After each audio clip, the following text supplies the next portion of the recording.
स्वागत है दोस्तों नए वीडियो में।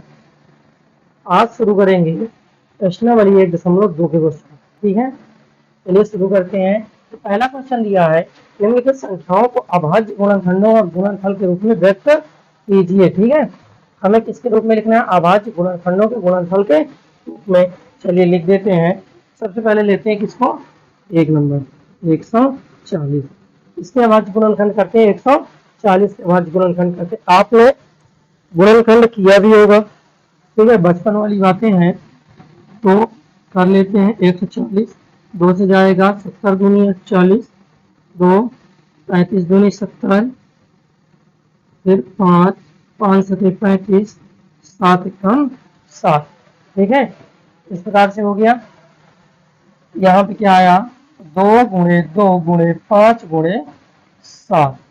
ठीक है, अभाज्य गुणनखंड इसके क्या हुए? 140 के 2 गुणे 2 5 गुणे 7। ठीक है, अब इनको हम लिख क्या सकते हैं? 2 2 कितने हैं? 2 2 है, इसलिए 2 की घात क्या लगा सकते हैं? 2 लगा सकते हैं। वो 5 क्या है? 5 की घात 1 है गुणे 7 की घात 1 है। इस प्रकार से हमने लिख दिया, गुणनखंडों के गुणनफल के रूप में व्यक्त कर दिया। यही आपका क्या हुआ? आंसर हुआ। ठीक है, कोई दिक्कत वाली बात हुई नहीं है? बिल्कुल भी, ये तो बच्चों वाला काम है, कर लेंगे। 140 के गुणनखंड क्या हुए? 2 गुणे 2 गुणे 5 गुणे 7। फिर इसे गुणनफल के रूप में लिख दिया तो 2 की घातें 2 गुणे 5 की पावर 1 गुणे 7 की पावर 1। क्लियर है? चलिए आगे देखते हैं। अगला 156। 156 की बात करें तो 156 भी कर लेते हैं।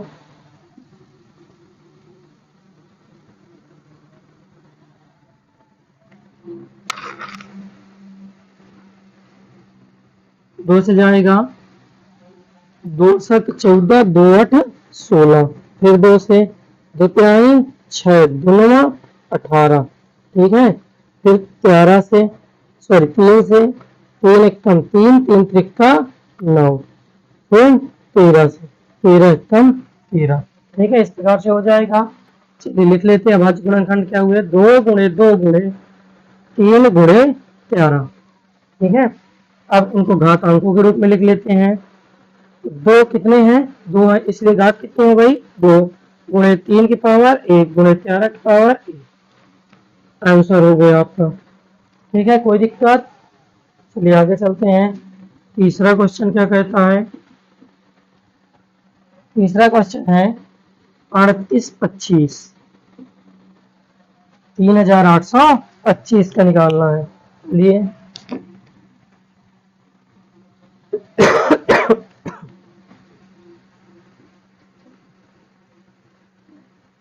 सबसे पहले किससे भाग जाएगा? यहाँ पे देखते हैं। अगर 3 से जाता है 3 एकम 3, 3 दूनी 6, 2 आया, 3 7 21, 3 5 15। 3 से जाएगा 3 एकम 3, 3 एकम 3, 3 के बाद कितना बचा? कुछ नहीं, 3 दूनी 6, 2 आया, 2 बचा, 3 7 21। ठीक है, 3 7 21, 21 ये 22 हुआ था, 22 के बाद 21 तो 1 बचा, 3 बचे 15। फिर देखते हैं, अगर 3 से भाग जाता है चला जाएगा।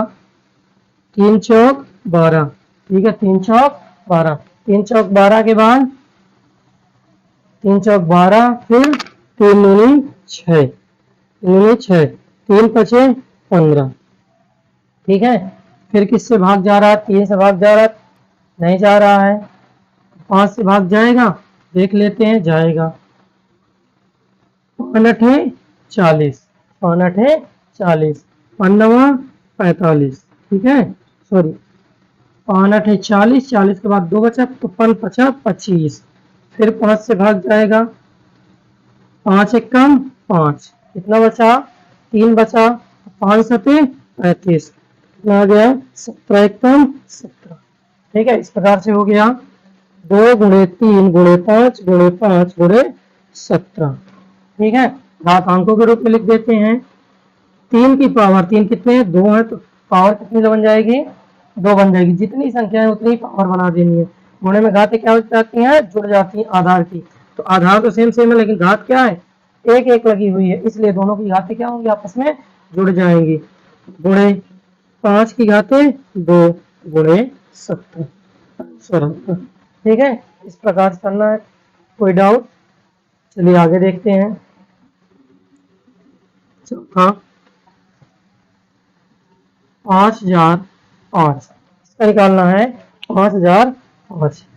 एक बात और है भैया लोग, कृपया वीडियो को शेयर करते रहें और सब्सक्राइब भी करते रहें। बिना सब्सक्राइब के कैसे होगा, तो सब्सक्राइब करते रहें जिससे मोटिवेशन मिले, जिससे और भी वीडियो बनाए जाएं। चलिए शुरू करते हैं। ये किससे कट रहा है देख लेते हैं।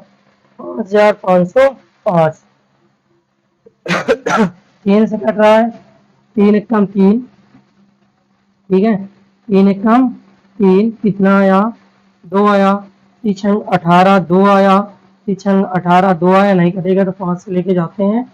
5 एकम 5, 0 0, 5 एकम 5। फिर इसके बाद देखो किससे कट रहा है।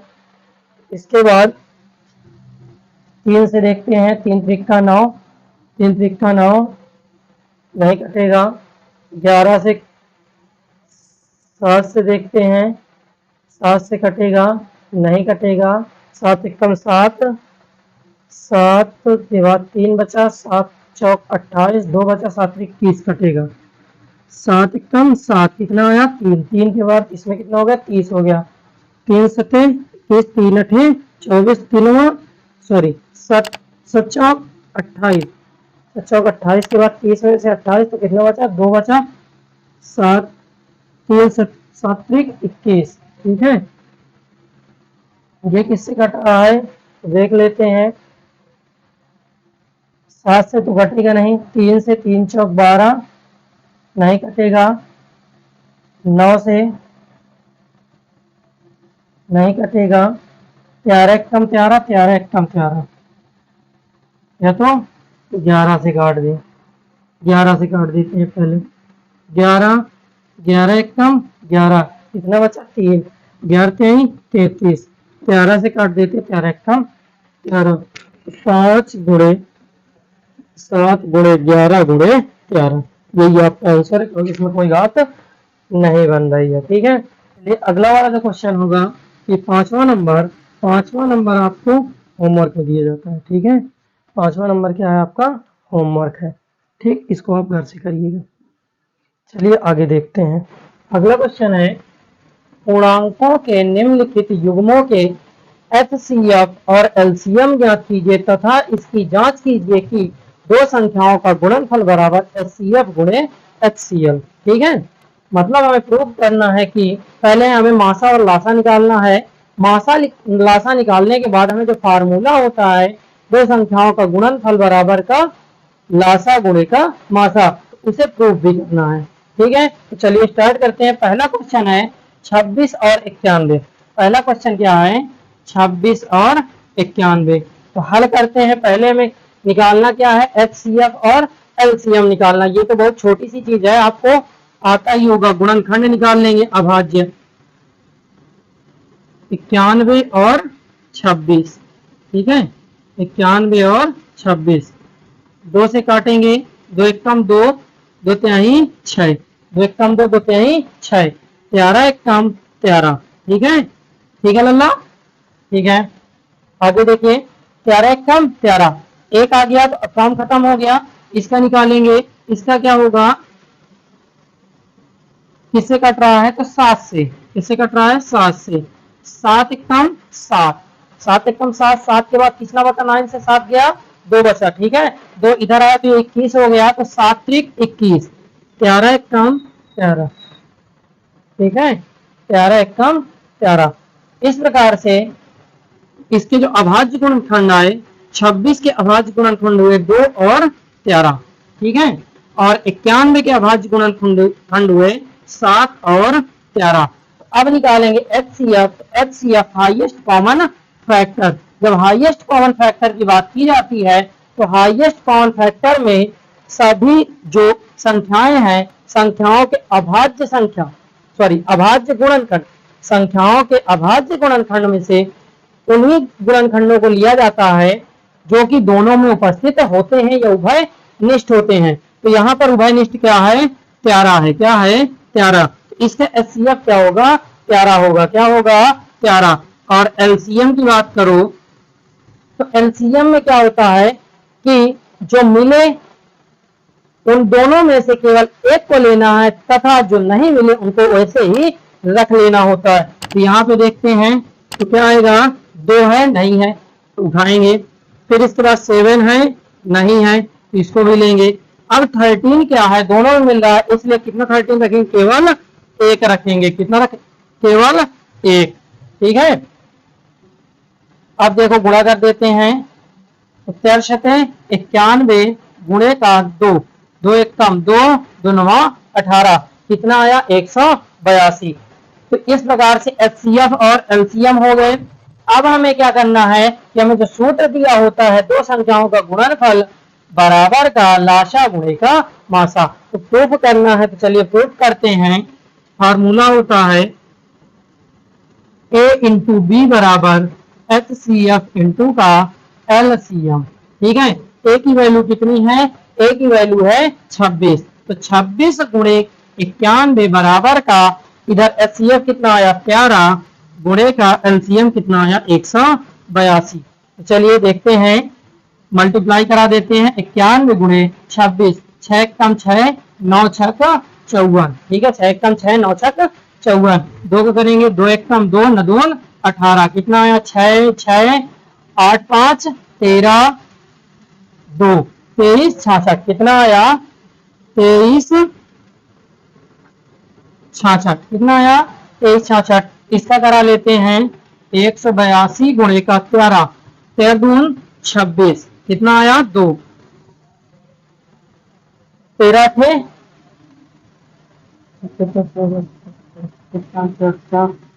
13 थे 1 4, 1 4 में 2 जोड़ा 106, कितना आया? 10 आया। 13 1 कम 13, 13 10 23, 13 10 23। इस प्रकार से 23 और 66 आया। तो देख लेते हैं दोनों पक्ष क्या है? बराबर है। लेफ्ट हैंड साइड बराबर राइट हैंड साइड, अतः प्रूफ भी हो गया। हमें जो जांच करना था वो सही है। लेफ्ट हैंड साइड बराबर राइट हैंड साइड के आ चुका है, इसलिए ये हो गया। ठीक है। ध्यान से देख लीजिएगा। सबसे पहले अभाज्य गुणनखंड में निकालने, अभाज्य गुणनखंड निकालने के बाद लिख लेने हैं। लिखने के बाद एचसीएफ निकालना। एचसीएफ में जो दोनों में उभयनिष्ठ होगा उसी को रखा जाता है। तो उभयनिष्ठ केवल क्या है? 13 है, इसलिए एचसीएफ की वैल्यू कितनी हो जाएगी? 13 हो जाएगी। फिर इसके बाद एलसीएम ज्ञात करते हैं। तो एलसीएम में क्या होता है? जो उभयनिष्ठ होता है उसको एक बार लिखते हैं। ठीक है। जो उभयनिष्ठ नहीं होता है उन्हें भी लिखते हैं और सबका मल्टीप्लाई कराया तो क्या आया? 182 आया। फिर हमारा जो सूत्र होता है, फार्मूला होता है, दो संख्याओं का गुणनफल बराबर एचसीएफ गुणे का एचसीएफ। तो हमें प्रूफ करना था तो हमने लिखा ए इंटू बी बराबर का एचसीएफ इंटू का एलसीएम। ए क्या है? 26, बी क्या है? 91। तो इनका गुणनफल आया 23 66 और 13 और 182 गुणनफल आया है 23 66। तो लेफ्ट हैंड साइड बराबर राइट हैंड साइड। इस प्रकार से हमारा क्वेश्चन सही हो गया, हल हो गया। ठीक है। आ जाएगा। क्लियर है बात? बस एक बात ध्यान में और रखिएगा, तो सपोर्ट करते रहिए। क्या करते रहिए? सपोर्ट करते रहिए। ठीक है। तो चलिए आगे देखते हैं।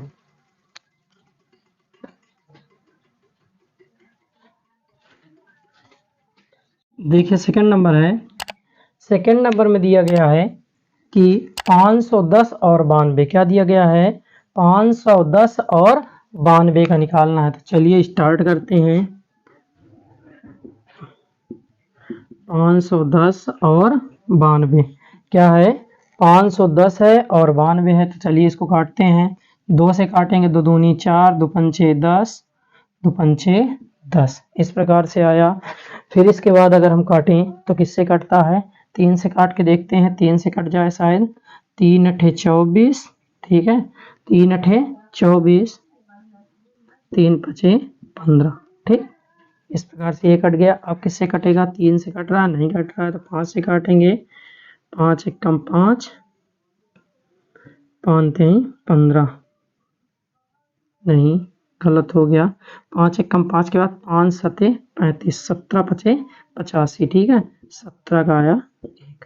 ठीक, इस प्रकार से हुआ। चलिए आगे देखते हैं। 92 वाला करवाएंगे तो 2 से काटेंगे, 2 से कट जाएगा, दो चार को 8, 2 छंग 12, 2 का करेंगे 23 दून 46, 23 एक कम 23।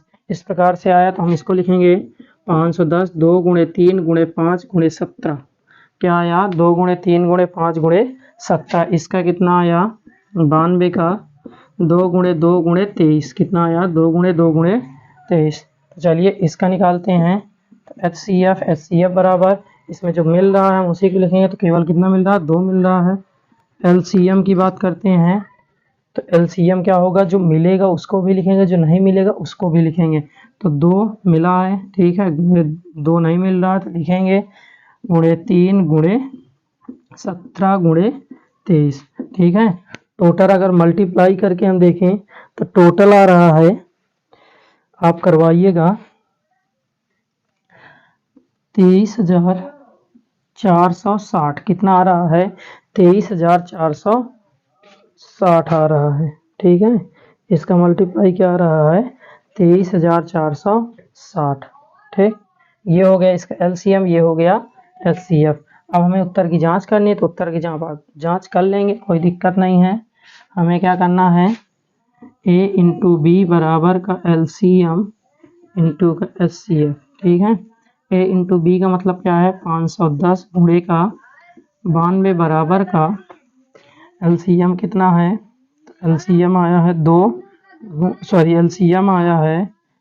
23,460 गुणे का HCF है 2। मल्टीप्लाई करा देंगे 510 गुणे का 92, 2 जीरो 0, 2 एक कम 2, 2 पंचे 10, 9 जीरो 0, 9 एक कम 9, 9 ना 45, 0 2 9 6 4, ठीक है। कितना आया इनका मल्टीप्लाई?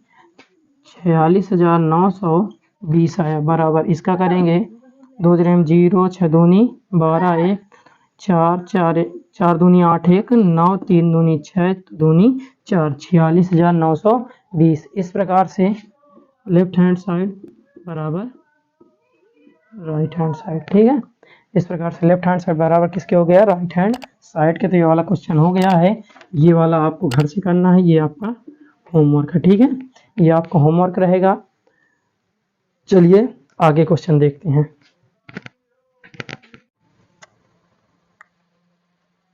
आगे देखते हैं।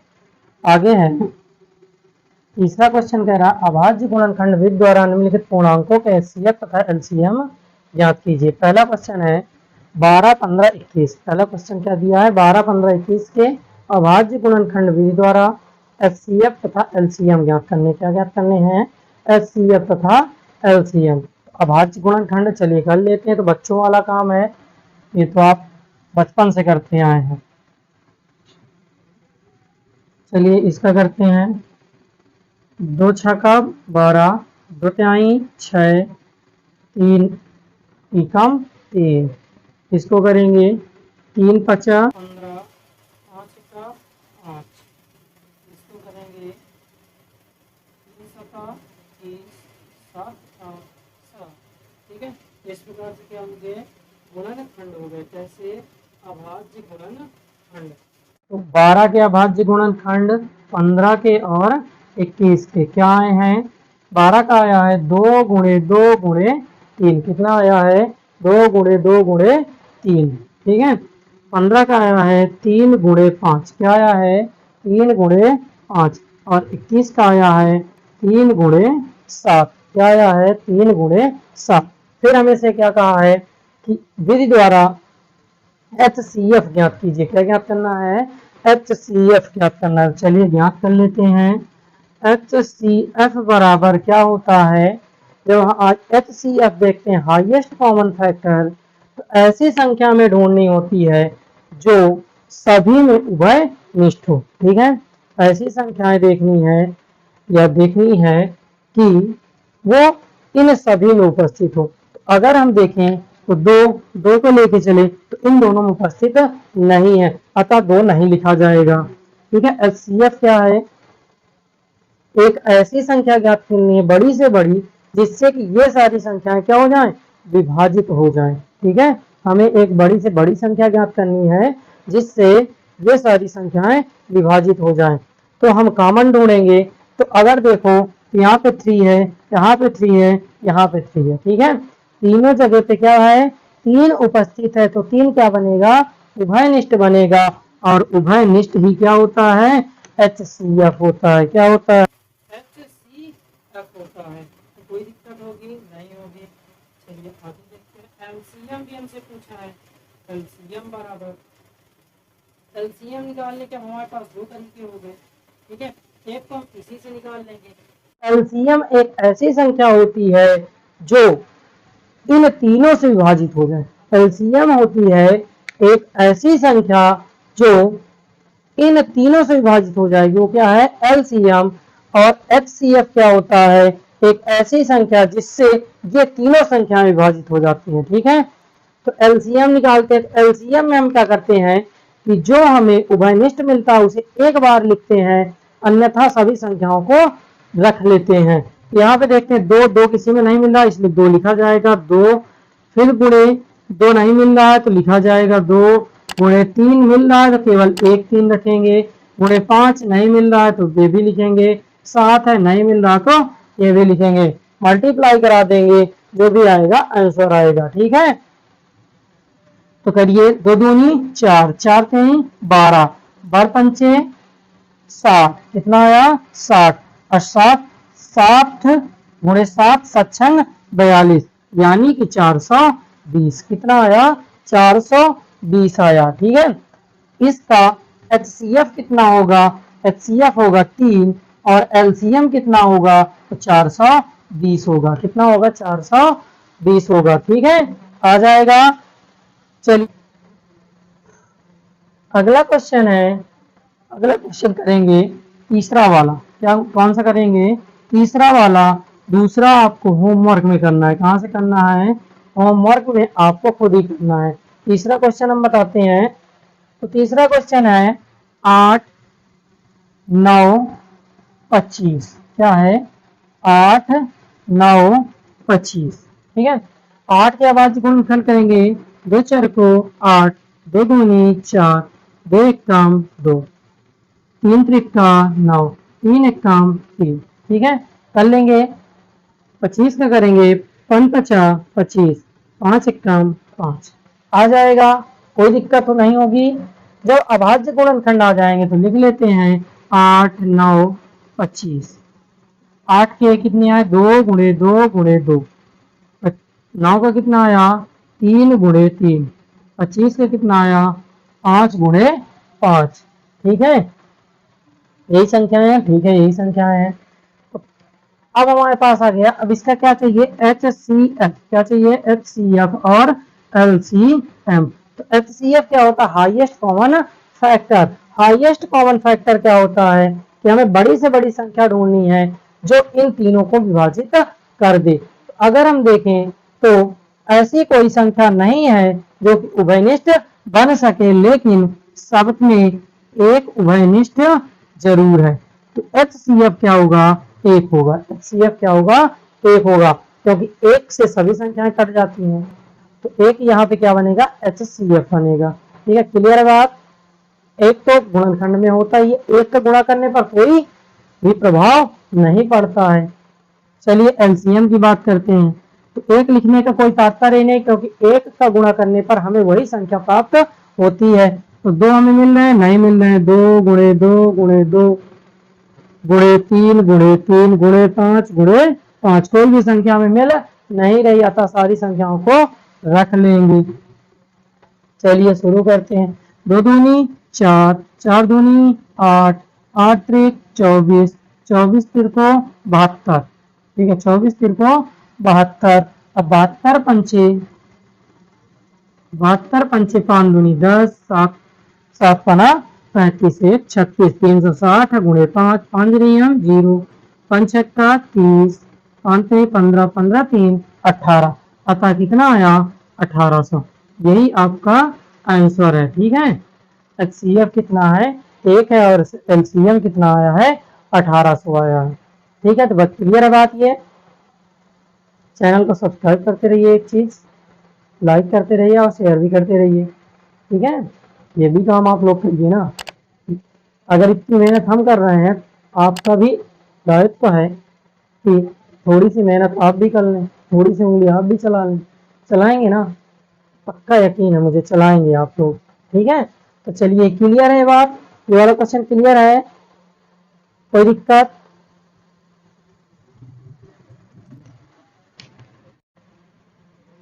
अगला क्वेश्चन है, अगला क्वेश्चन कर रहा है कि HCF 306 और 657 बराबर 9 दिया है तथा एलसीएम ज्ञात करना है। क्या ज्ञात करना है? एलसीएम ज्ञात करना है। हमें दी गई है HCF दिया है, HCF बराबर दिया है 9। कितना दिया है? HCF बराबर 9। और पद दिए गए हैं, प्रथम पद या प्रथम संख्या, प्रथम पद 306, द्वितीय पद दिया है 657। कितना दिया है? 657। हमें ज्ञात क्या करना है? एलसीएम ज्ञात करना है। क्या ज्ञात करना है? एलसीएम ज्ञात करना है। ठीक है, एलसीएम निकालने के लिए अब हमारे पास फार्मूला लगाएंगे। फार्मूला होता है एलसीएम बराबर, वैसे फार्मूला जो होता है देख लीजिएगा, होता है प्रथम पद, प्रथम संख्या गुणे द्वितीय संख्या बराबर एलसीएम गुणे एचसीएफ। तो प्रथम संख्या को a इंटू बी बराबर का एलसीएम इंटू का एचसीएफ। ठीक है, प्रथम संख्या गुणे द्वितीय संख्या बराबर एलसीएम गुणे एचसीएफ होता है। जब इधर लाएंगे, हमें एलसीएम ज्ञात करना, तो पक्षांतर करेंगे तो एचसीएफ किसमें है? गुणे में। तो इधर आएगा तो किसमें आएगा? भाग में आएगा। तो एलसीएम बराबर हो जाएगा a into B upon HCF. क्या हो जाएगा? एलसीएम बराबर a into B upon HCF. तो क्लियर बात। चलिए तो मान रख देते हैं, एलसीएम बराबर का ए का मान कितना है? 306, बी का मान कितना है? 657, बट एचसीएफ का मान कितना है? तो एचसीएफ का मान है 9। ठीक है, अभी बात क्लियर है। चलिए आगे देखते हैं। अब एक चीज, इसका आप मल्टीप्लिकेशन कर लीजिएगा, मैं लिख देता हूं। इसका जो मल्टीप्लिकेशन आएगा 20 10 47 बटे 9। ठीक है, कितना आएगा? 20 10 47 बटे 9 हो जाएगा। जब 9 का भाग दिया जाएगा तब आएगा 22,338। कितना आंसर आएगा? 22,338। यही हमारा क्या है? एलसीएम है। क्या है हमारा? एलसीएम है। कोई बड़ी बात नहीं थी, एलसीएम ज्ञात करना था। एलसीएम बराबर सूत्र होता है a इंटू बी अपान का एचसीएफ। ए की वैल्यू 306, बी की वैल्यू है 657 बटे एचसीएफ कितना है? 9 है। इसका गुणा किया तो गुणा करने पे कितना आया? 2,01,47। ठीक है, भाग दिया 9 से तो कितना आया? 22,338। ये हुआ आपका कैलकुलेशन। 4 नंबर सवाल क्लियर है? कोई दिक्कत हो, कोई डाउट हो तो निसंकोच कमेंट बॉक्स में कमेंट कर दीजिएगा। ठीक है, अगला क्वेश्चन कह रहा है 5वां नंबर, जांच कीजिए कि क्या किसी प्राकृत संख्या n के लिए संख्या 6n अंक 0 पर समाप्त हो सकती है। ठीक है, हमें जांच करना है कि क्या 6 की पावर n, ठीक है, कोई प्राकृत संख्या है, वो 0 पर समाप्त हो सकती है। तो चलिए देख लेते हैं। अब 0 पर समाप्त होने का मतलब, 0 पर समाप्त होने का मतलब क्या होता है कि लास्ट की जो इकाई होगी, इकाई क्या होगी? 0। और इकाई 0 होने के लिए हमें पता है या तो संख्या 10 होगी, या तो 20 होगी, या तो 30 होगी, या तो 40 होगी, या तो 50 होगी, अर्थात डेट 10। ठीक है, मतलब वो 10 के गुणज के रूप में होगी। किसके रूप में होगी? 10 के गुणज के रूप में होगी। और 10 का जो गुणन अभाज्य गुणनखंड होता है वो क्या होता है? 2 गुणे 5। क्या होता है? 2 गुणे 5 होता है। क्या होता है? 2 गुणे 5 होता है। अतः जब इसका मान अगर 20 का करेंगे तो कितना आएगा? 4 गुणे 5, यानी कि 2 गुणे 2 गुणे 5। ठीक है, तो यहाँ पे हमें दो चीजें कॉमन मिल रही हैं, एक तो 2, दूसरा 5। क्या मिल रहा है? एक तो 2, दूसरा 5। ठीक है, तो हमें पता है कि अगर कोई संख्या कहाँ पे समाप्त होगी? 0 पर, तो इसके अभाज्य गुणनखंड क्या होने चाहिए? 2 और 5 होने चाहिए। क्या होने चाहिए? 2 और 5। जबकि अगर हम 6 को लिखें तो 6 के अभाज्य गुणनखंड बनेंगे 2 गुणे 3 की पावर n, तो 2 की पावर n इंटू 3 की पावर n। ठीक है, अब यहाँ पे 2 तो हमें मिल रहा है लेकिन 5 उपस्थित नहीं है, तो लिख देंगे कि 6 की पावर n के अभाज्य गुणनखंडों में 5 सममित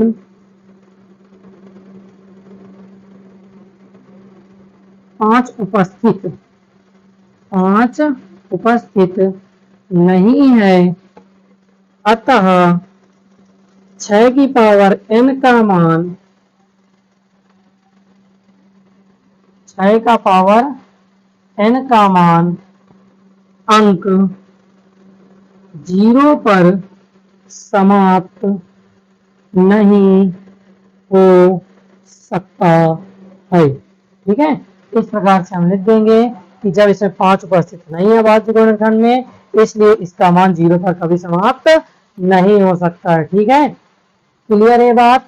याद रखिएगा, कभी भी किसी भी संख्या का इकाई अंक या वर्ग में इकाई अंक 0 तभी होगा जब उसके अभाज्य गुणनखंड क्या हो? 2 और 5 हो। बिना 2 और 5 के बिना 2 और 5 के किसी भी संख्या का इकाई अंक 0 नहीं हो सकता है। ठीक है, क्लियर है बात? चलिए आगे क्वेश्चन को देखते हैं।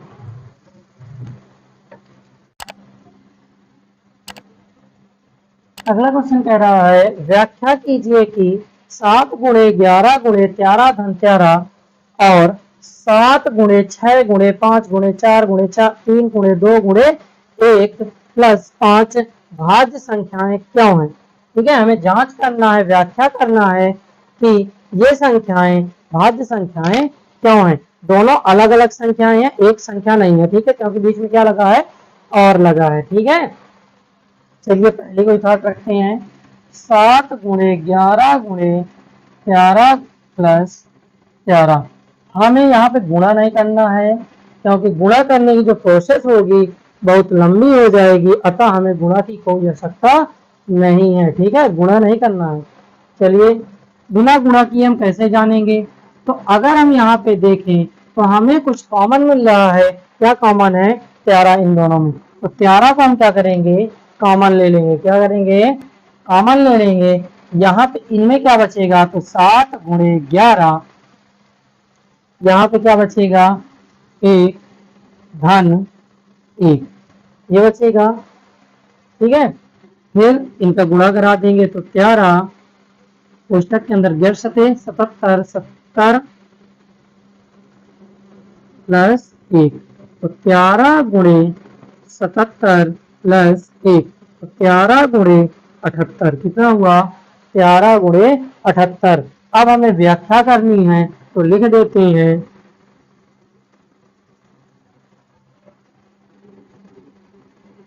जब किसी संख्या के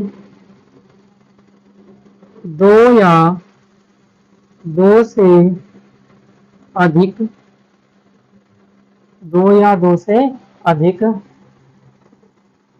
अभाज्य गुणनखंड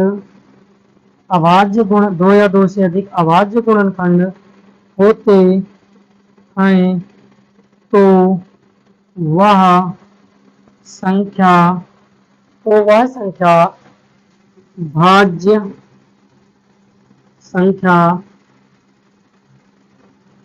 कहलाती है। ठीक है, अगर किसी भी संख्या के 2 या 2 से अधिक अभाज्य गुणनखंड आ रहे हैं तो संख्या क्या कहलाएगी? भाज्य संख्या कहलाएगी। क्या कहलाएगी? भाज्य संख्या। और यहाँ पे कितने गुणनखंड हैं? 2 गुणनखंड हैं। हम गुणा करेंगे भी तो तोड़ेंगे तो फिर से ही मिल जाएगा, इसलिए गुणा करने की कोई आवश्यकता नहीं। हमें केवल प्रूफ करना था कि भाज्य संख्या है कि नहीं है, तो प्रूफ कर दिया। क्योंकि यहाँ पे कितने गुणनखंड हैं? 2 गुणनखंड है। 2 गुणनखंड होने का मतलब ये भाज्य संख्या क्या रही होगी? भाज्य रही होगी। चलिए इसको हल कर लेते हैं। है 7 गुणे 6 गुणे 5 गुणे 4 गुणे 3 गुणे 2 गुणे 1 प्लस का 5। ठीक है, अब यहाँ पे वही चीज करेंगे, गुणा करेंगे तो बहुत सारा लंबा समय लगेगा, तो मैं गुणा ना करके सीधे केवल इतना ही बताना है, तो हम क्या फैक्टर ही देख लेते हैं। तो यहाँ पे हमें कॉमन क्या मिल रहा है? 5 मिल रहा है। क्या मिल रहा है? 5। तो बचा क्या? 7 गुणे 6 गुणे 1 गुणे 4 गुणे 3 गुणे 2 गुणे 1 प्लस 1। ठीक है, चलिए तो 5 गुणे, यहाँ कोष्टक के अंदर भी तो गुणा कर लेते हैं। 7 42। कितना आया? 7 42। ठीक है, अगर मैं टोटल कर देता हूँ तो आप कैलकुलेट कर लीजिएगा। तो यहाँ पे टोटल कर देता हूँ, आएगा 1008। कितना आएगा? 1008। 1008 प्लस का 1। ठीक है, ये कोष्टक के अंदर ही रहेगा। 1008 तो गुणे 1009, ये आ गए फिर से डबल गुणनखंड। फिर से यही चीज लिख देंगे। अतः किसी संख्या के 2 या 2 से अधिक अभाज्य गुणनखंड होते हैं तो संख्या क्या कहलाती है? भाज्य कहलाती है। तो दोनों में यही चीज लिख देंगे। ये हो गई व्याख्या, ये हो गया सिद्ध हो गया। यहाँ ऐसा कुछ होता है। क्लियर है बात? ध्यान से देखिएगा, ना समझ में आए तो फिर से वीडियो को देखिएगा और अपने दोस्तों को शेयर करते रहिएगा। ठीक है, जिससे कि सपोर्ट बना रहे आप सभी लोगों का। चलिए अगला क्वेश्चन कह रहा है कि किसी खेल के मैदान के चारों ओर, ठीक है, किसका मैदान है? खेल का मैदान है, उसके चारों ओर एक वृत्ताकार पथ बनाया गया है। क्या बनाया गया है? वृत्ताकार पथ। और वृत्ता मार्ग, जो वृत्ताकार पथ है, उस पे सोनिया को एक चक्कर लगाने में 18 मिनट लगते हैं, जबकि उसी मार्ग पर रवि को 12 मिनट लगते हैं। कितने लगते हैं? 12 मिनट लगते हैं। ठीक है, और कह रहा है कि मान लीजिए वो एक ही समय, एक ही स्थान पर तथा एक ही दिशा में चलना प्रारंभ करते हैं, तो वे पुनः प्रारंभिक बिंदु पर कब आके मिलेंगे? कितने समय बाद आके मिलेंगे? ठीक है, पता करना है कि जो सोनिया है, सोनिया को कितना समय लगता है? सोनिया एक चक्कर लगाती है, सोनिया एक चक्कर लगाने में लगा समय बराबर कितना लगता है? 18 मिनट। कितना लगता है? 18 मिनट। ठीक है, 18 मिनट लगता है। जबकि उसी मार्ग पर रवि को कितना समय लगता है? रवि को लगा समय, रवि को लगा समय बराबर कितना है? 12 मिनट। कितना लगता है? 12 मिनट लगता है। ठीक है, सोनिया को उसी मार्ग पे 18 मिनट लगता है और रवि को उसी मार्ग पर 12 मिनट लगता है। कह रहा है कि ये दोनों एक ही समय, एक ही स्थान से तथा एक ही दिशा में, ठीक, चलते हैं, तो पुनः वे कितने समय पश्चात उस स्थान पर मिलेंगे? तो हमें क्या ज्ञात करना है? यहाँ पर अगर हम देखें तो बार बार वो चक्कर लगा रहे हैं, एक समय आएगा कि आपस में मिलेंगे, एक ही स्थान पर मिलेंगे जहां से उन्होंने चलना शुरू किया था। अर्थात हमें क्या निकालना है? यहाँ पर एलसीएम निकालना है। क्या निकालना है? एलसीएम। क्या निकालना है? एलसीएम ज्ञात करना है। एलसीएम ज्ञात कर लेते हैं। 18 और 12 के क्या निकालेंगे? अभाज्य गुणनखंड। दोनों 18, 3 त्रिका 9, 3 एकम 3, 2 छंग 12, 2 दूनी 6, 3 एकम 3। तो अगर देखें 18 के अभाज्य गुणनखंड आए 2 गुणे 3 गुणे 3 और 12 के आए 2 गुणे 2 गुणे 3। तो अब देख लेते हैं एलसीएम में हमें क्या करना होता है? एलसीएम लोएस्ट कॉमन ठीक है। अब इसके बाद हमें क्या ज्ञात करना है, एलसीएम ज्ञात करना है। तो एलसीएम में क्या करते हैं, जो मिलता है उसे एक बार, तो ये मिला, एक तो नहीं मिल रहा तो ये भी आएगा, ये मिला तो एक तीन, ये नहीं मिला ये भी आएगा। तो गुणा कर देते हैं, दो दूनी चार, चार तेई बारह, बारह तेई 36। तो कितने मिनट पश्चात वापस मिलेंगे उसी स्थान पर, तो 36 मिनट के बाद वो दोनों फिर से एक ही स्थान पर जहां से उन्होंने चलना शुरू किया था वहीं पर मिल जाएंगे। किसके बाद मिलेंगे, 36 मिनट के बाद मिलेंगे। ठीक है, क्लियर है। अब ये वाली प्रश्नावली आपकी कंप्लीट हो चुकी है 1.2। आगे की प्रश्नावली फिर करवाएंगे। बस एक काम करिए, सपोर्ट को बनाए रखिए जिससे कि हमें भी कुछ नया करने का जुनून पैदा हो। ठीक है, तो चलिए आज का सत्र यहीं पे समाप्त करते हैं।